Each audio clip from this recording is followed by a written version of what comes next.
Hello guys, welcome back to your YouTube channel S chemistry. और यहाँ पे लेके आए क्लास 12th हिंदी 22 फरवरी के लिए इंपॉर्टेंट क्वेश्चन। और ये सभी प्रश्नों को आप रट के जाइए और अपना प्यार दिखाइए, क्योंकि ये जो वीडियो है ना इंपॉर्टेंट है। और सो आप अपने सबसे पहले अपने दोस्तों के साथ शेयर करिएगा। और इसमें मैंने सबसे इंपॉर्टेंट वाले प्रश्नों को कवर किया है और आपके 22 फरवरी के लिए, ठीक है ना। और बार बार रिपीटेड वाले प्रश्नों को मैंने चॉइस किया, उसके बाद आपको लेकर आया हूँ। और इन सारे प्रश्नों को आपको क्या करना है, रटना है। रट के घोल कर आपको पीना है, ठीक है ना। बिल्कुल सर, हम आपको घोल कर पी जाएंगे, कोई दिक्कत नहीं है। लेकिन आप एक मुझसे प्रॉमिस करिए कि क्या है, हमारे बोर्ड में आएंगे। बिल्कुल आप क्या आने वाले हैं, इसीलिए तो मैं लेकर आया हूँ यार। अगर ये आपके पेपर में आते ही नहीं तो सोचो मैं क्यों लेकर आता भाई, मैं क्यों लेकर आता। लाता ही नहीं, क्योंकि मैं वही प्रश्नों को लेकर आता हूँ जो आपके बोर्ड में आए। आप टाइम क्यों बर्बाद करेंगे, आप टाइम सही जगह इन्वेस्ट करिए। अगर आप टाइम सही जगह इन्वेस्ट करेंगे ना, उसके बाद देखिए आप जीवन में हमेशा और हमेशा सफल होंगे। कभी आपको असफलता की राह पर नहीं चलना पड़ेगा, ठीक है ना। आपको क्या करना है, बस मेहनत करना है, जम के यार मेहनत करना है। देखिएगा, सबसे पहले यहाँ पे आपका मैं क्या बताऊंगा, आपको बहुविकल्पी प्रश्न आपको मैं बताऊंगा। बहुविकल्पी प्रश्न, और ये बहुविकल्पी प्रश्न आपका टॉप 10 रहेंगे। कितने रहेंगे भाई, टॉप 10 रहेंगे। टॉप 10 कितने नंबर का पेपर में आता है, 10 अंकों का आपके पेपर में आता है। अगर ये 10 नंबर का पेपर में आ रहा है तो दिन इंपॉर्टेंट है ना, क्या है आपके लिए, इंपॉर्टेंट है। ऐसा नहीं है कि आपको बस स्किप करके छोड़ देना है गुरुजी, नहीं। ऐसा आपको करने की जरूरत बिल्कुल भी नहीं है, ठीक है ना। ऐसा आपको करने की जरूरत बिल्कुल भी नहीं है। और ये क्या है आपका इंपॉर्टेंट है यार, ये क्या हो गया, पूरा पूरा इरेज हो गया, कोई बात नहीं। चलिए मैं हाथ से इरेज कर दे रहा हूँ, ठीक है ना। चलिए सबसे पहला यहाँ पे प्रश्न है, मैं हर एक प्रश्नों को अच्छे से आपको डिस्क्राइब भी करूँ, टेंशन नहीं लेना है। डॉक्टर वासुदेव शरण अग्रवाल का निबंध संग्रह है। डॉक्टर वासुदेव शरण अग्रवाल का निबंध संग्रह क्या भैया, माता भूमि। माता भूमि जो है यह डॉक्टर वासुदेव शरण अग्रवाल क्या है, निबंध संग्रह है, ठीक है गुरुजी। और गुरुजी क्या है, और अगर आपको लिखना है तो लिख दीजिए राष्ट्र का स्वरूप। क्या आपका, राष्ट्र का स्वरूप। यह भी क्या है आपका, निबंध संग्रह है। राष्ट्र का स्वरूप, यह भी क्या है, एक निबंध संग्रह है। ये किसका है, ये भी डॉक्टर वासुदेव शरण अग्रवाल जी का है। याद कर लीजिए, डॉक्टर वासुदेव शरण अग्रवाल का निबंध संग्रह क्या है, माता भूमि है, ठीक है गुरु, माता भूमि है। इसके साथ साथ राष्ट्र का स्वरूप भी किसका है, डॉक्टर वासुदेव शरण अग्रवाल का निबंध संग्रह है। दूसरा आप ख वाला प्रश्न है, हिंदी प्रदीप के संपादक हैं। हिंदी प्रदीप के जो संपादक सर बाल कृष्ण भट्ट है। कौन है, हिंदी प्रदीप के संपादक जो है बाल कृष्ण भट्ट हैं। लिख लीजिए, हिंदी प्रदीप के संपादक कौन है, बाल कृष्ण भट्ट जी हैं। मोस्ट इंपॉर्टेंट वाला आपका क्या है प्रश्न है। अगला प्रश्न है, आलोचनात्मक कृति है। क्या है, आलोचनात्मक कृति है। कौन सी कृति भैया, कालिदास की लालिल्य योजना। कालिदास की लालिल्य योजना ये एक आलोचनात्मक कृति है। या फिर मैं आपसे एक प्रश्न यहीं पे बता दूं कि कालिदास की लालिल्य योजना किस विधा पर आधारित है। क्या, किस विधा पर आधारित है। किस विधा पर क्या भैया, आधारित है। अगर मैं ये आपसे प्रश्न बनाऊं तो आप क्या बताएंगे कि जो आलोचनात्मक कृति है कालिदास की लालिल्य योजना के लेखक कौन है, तो आप सीधा बता देंगे डॉक्टर हजारी प्रसाद द्विवेदी, ठीक है। लेकिन मैं यहीं पे आपसे एक प्रश्न ये पूछ लूं कि जो आलोचनात्मक कृति है कालिदास की लालिल्य योजना, यह किस विधा पर आधारित है, तो यह आलोचना पर आधारित है। किस पर आधारित है, आलोचना पर आधारित है। ऐसे आपके प्रश्न बनते हैं। अब यहाँ पर एक मैं प्यारा सा प्रश्न निकालूंगा, क्या निकालूंगा, डॉक्टर हजारी प्रसाद द्विवेदी। चलिए मैंने बता दिया कि आलोचनात्मक कृति जो कालिदास की लालिल्य योजना के जो लेखक है वो डॉक्टर हजारी प्रसाद द्विवेदी है। लेकिन डॉक्टर हजारी प्रसाद द्विवेदी और किसके लेखक है भैया, अशोक के फूल के। किसके, अशोक के फूल। अशोक के फूल के जो लेखक हैं यह किस कौन है भैया, डॉक्टर हजारी प्रसाद द्विवेदी हैं। कौन है, डॉक्टर हजारी प्रसाद द्विवेदी हैं। इसको हटा दो यार, एक सेकंड। अशोक के फूल, अशोक के फूल के लेखक कौन है, डॉक्टर हजारी प्रसाद द्विवेदी। लेकिन अशोक का फूल है क्या, यह एक निबंध संग्रह है। क्या है, यह एक निबंध संग्रह है। क्या है, यह एक निबंध संग्रह है। भाई नोटेड करिए, नोट करिए, इंपॉर्टेंट टॉपिक है जो मैं आपको बता रहा हूं ना, बिल्कुल यही आपको पेपर में देखने के लिए मिलेगा, ठीक है ना। अगला यहाँ पे घ वाला प्रश्न है, क्या भूलूं क्या याद करूं। क्या भूलूं क्या याद करूं, किस विधा की रचना है। क्या भूलूं क्या याद करूं, किस विधा की रचना है? तो यह एक आत्मकथा है। यह एक क्या है? आत्मकथा है। अगर आपसे बोले कि लेखक का नाम बताइए, किसका नाम बताइए भैया? लेखक का नाम बताइए। तो आप लोग इस लेखक का क्या करिए, आप लोग कमेंट बॉक्स में मेंशन करिए। लेखक का नाम आप लोग को कमेंट बॉक्स में क्या करना है? मेंशन करना है। ठीक है ना? क्या भूलूं, क्या याद करूं? यह किस विधा पर आधारित है? तो यह एक आत्मकथा है। लेखक का नाम कमेंट बॉक्स में आप लोग मेंशन करिए। अगला वाला प्रश्न है, निम्नलिखित में से किस उपन्यास की रचना हरिशंकर परसाई द्वारा की गई है? तो हरिशंकर परसाई द्वारा किस उपन्यास की रचना की गई है? तो रानी नागफनी की कहानी। जी हाँ, रानी नागफनी की जो कहानी है, यह एक क्या है? आपका उपन्यास है। रानी नागफनी की कहानी क्या है? उपन्यास है। अगर मैं ये एक प्रश्न पूछूं कि रानी नागफनी की कहानी किस विधा की रचना है? किस विधा विधा पर आधारित है? या फिर मैं ये पूछूं आपको, आधारित है, तो आप क्या बताएंगे कि यह सर उपन्यास पर आधारित है। क्या है? यह उपन्यास पर आधारित है। नोट करिए, इंपॉर्टेंट है। ठीक है ना? अगला यहाँ पे आपका बहुविकल्पी प्रश्न शुरू होता है। देखिएगा, आपके दो टाइप के बहुविकल्पी प्रश्न बनेंगे। सबसे पहला आपका गद्य से बनेगा। कहां से बनेगा? गद्य से। कितने नंबर का सर? 5 अंकों का बनेगा। कितने नंबर का सर? 5 अंकों का बनेगा। दूसरा आपका कहां से बनेगा? पद्य से सर बनेगा। कितने नंबर का सर बनेगा? 5 अंकों का बनेगा। कितने नंबर का बनेगा? 5 अंकों का आपका बनने वाला है प्रश्न। इंपॉर्टेंट है, नोटेड करिएगा। ठीक है ना? रीतिकाल की प्रमुख विशेषता नहीं है। देखिएगा, रीतिकाल की प्रमुख विशेषता क्या थी? प्रकृति चित्रण था। रीतिकाल की प्रमुख विशेषता क्या था? प्रकृति चित्रण था। युद्धों का सजीव वर्णन था। मुक्त काव्य रचना था। लेकिन ईश्वर वंदना नहीं था। ईश्वर वंदना सर रीतकाल की प्रमुख विशेषताओं में से नहीं है। ठीक है ना? था वाला है, कौन सी रचना रामधारी सिंह दिनकर की नहीं है? कौन सी रचना रामधारी सिंह दिनकर की नहीं है? हुंकार भी है, रश्मिरथी भी है, रेणुका भी है। हुंकार भी है, रश्मिरथी भी है, रेणुका भी है, लेकिन चित्राधार जो है यह रामधारी सिंह दिनकर की रचना नहीं है। रामधारी सिंह दिनकर की चित्राधार रचना नहीं है। अब जब आप लोग कवि और उनके प्रमुख रचनाएं याद किए रहेंगे, तभी आप ये सारे प्रश्नों का जवाब दे पाएंगे। सोचिए, जब आपको प्रश्न याद ही नहीं है तो आप आंसर कैसे लिखेंगे? आप इमेजिन करिए, नहीं लिख पाएंगे, जाहिर सी बात है। तो इसलिए आपको जो कवि है, प्रमुख कवि है, और उनकी जो प्रमुख रचनाएं हैं याद होनी चाहिए। क्या होनी चाहिए? याद होनी चाहिए। ग वाला प्रश्न है, यामा रचना है। यामा रचना है किसका है? महादेवी वर्मा का है।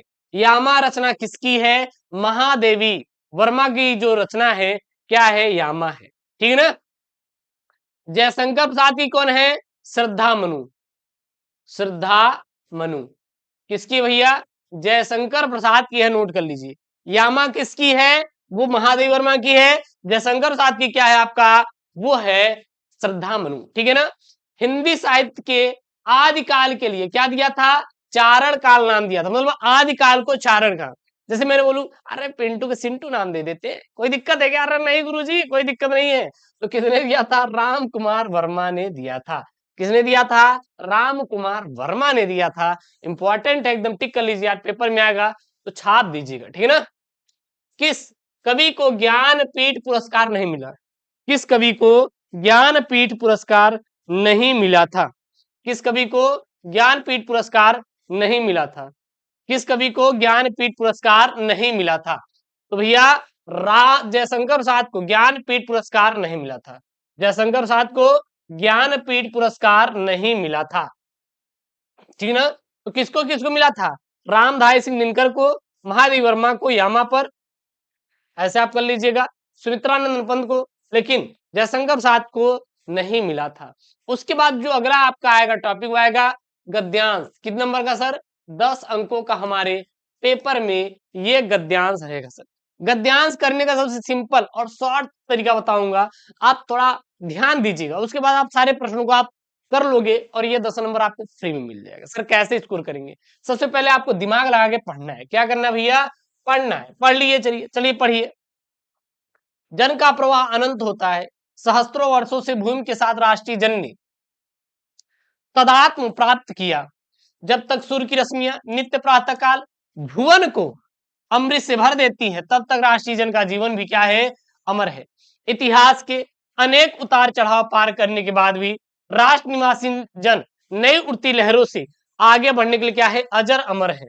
जन की संततवा है जीवन नदी के प्रवाह की तरह है, जिसमें कर्म और श्रम के द्वारा उत्थान के अनेक घाटों का निर्माण करना होता है। ठीक है गुरुजी। अब यहां से प्रश्न बनेगा, लेकिन उससे पहले जब आप प्रश्न का उत्तर दीजिए तो लिखिए जन का प्रवाह अनंत होता है, डॉट डॉट डॉट कहां तक, करना होता है। ऐसे आप लोग लिखे, मतलब कि जहां से शुरू हुआ है और वहां से लेकर लास्ट लिखेंगे। ऐसा क्यों, ताकि एग्जामिनर को समझ आएगा ना कि आप किन प्रश्नों का उत्तर दिए हैं। ठीक है ना, क्योंकि दो आपके गद्यांश रहते हैं और दोनों में से किसी एक का करना रहेगा। जब आप ये लिखेंगे तभी तो एग्जामिनर समझेगा कि इसका दिए हैं, नहीं तो अथवा वाले का। इसलिए कॉपी आपकी जचने में क्या हो जाएगी, छूट जाएगी। ठीक है ना। सबसे पहला प्रश्न, जन का प्रवाह किस तरह होता है।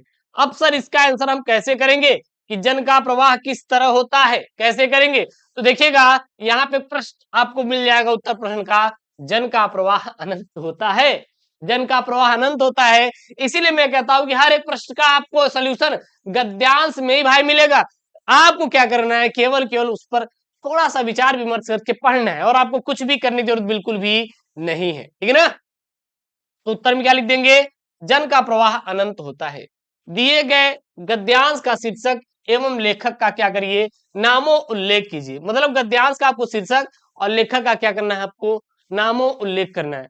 तो प्रस्तुत गद्यांश के पाठ का जो शीर्षक है क्या है, राष्ट्र का स्वरूप। गद्यांश के शीर्षक क्या है, राष्ट्र का स्वरूप है सर। और इसके लेखक कौन है, वासुदेव शरण अग्रवाल है। इसके लेखक कौन है, वासुदेव शरण अग्रवाल भाई साहब है। नोटेट करिए। अब कैसे सर पता करेंगे कि इसी के है, देखिएगा अगर यहाँ पे आपको शब्द दिखाई दे रहा है राष्ट्र, यहाँ पे राष्ट्र दिखाई दे रहा है, और सर हमें राष्ट्र शब्द दिखाई दे रहा है क्या, यहाँ पर सर राष्ट्र शब्द दिखाई दे रहा है। जब आपको बार बार राष्ट्र शब्द दिखाई दे रहा है तो कहां से लिया गया भैया, वो कहां से लिया गया है, वो कहां से लिया गया है, तो लिया गया है, क्या हो जा रहा है यार, पूरा इरेज हो गया क्या,